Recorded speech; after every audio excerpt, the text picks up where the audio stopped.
My name is Tyler Lillard, and I am a student athlete here at Indiana University on the wrestling team. I'm one of 6 on my dad's side. My parents split when I was at a young age. I was raised in Georgia with my mom. It was just always us two. Growing up there, I discovered wrestling. Everyone had their own unique style. That's what made me fall in love with the sport. I can go do whatever I want, however I want it. I can be myself. Halfway through my first year of wrestling, I had a seizure. So I found out I had epilepsy. After my second season of wrestling, I was diagnosed with glioma. I ended up having to go get brain surgery because they discovered I had a brain tumor on my right optic nerve. So a lot of doctors telling my mom, like, my life expectancy at any moment, like, I could have dropped and had a seizure and died. I started losing my vision at 9. I'm not fully blind. I can drive a car.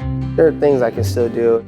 But at that age, when people tell you you may go blind, you expect to go blind. My club coach, Charlie Morris, he was like, you don't need to see to wrestle.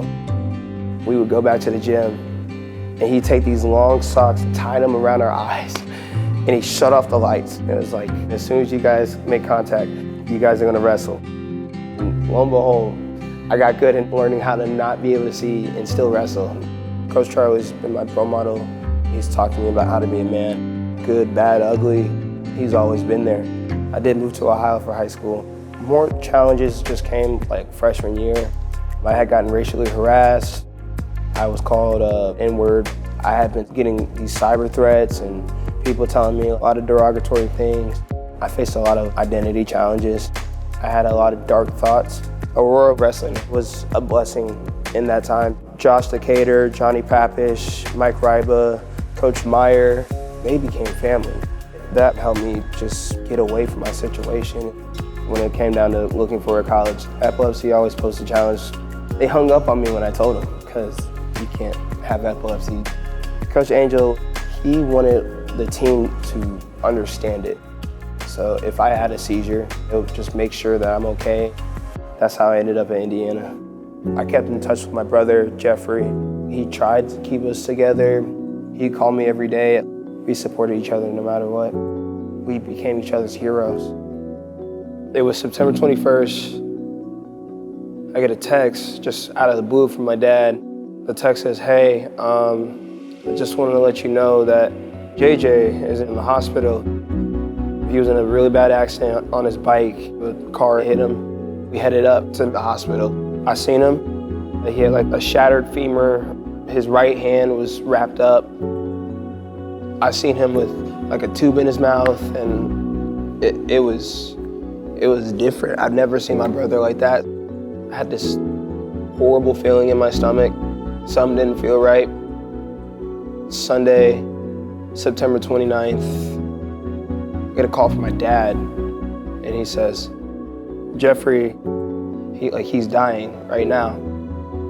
I wanted to say goodbye to my brother. We get there, it's 8 o'clock. I walk in the hospital room and he was dead. It was so unreal. I cried a lot.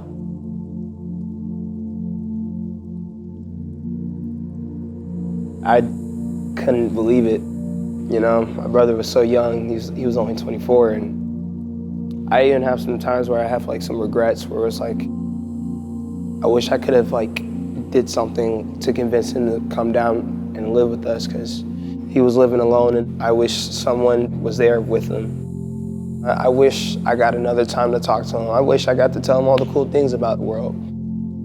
I reflect off of the things I did get to do with my brother.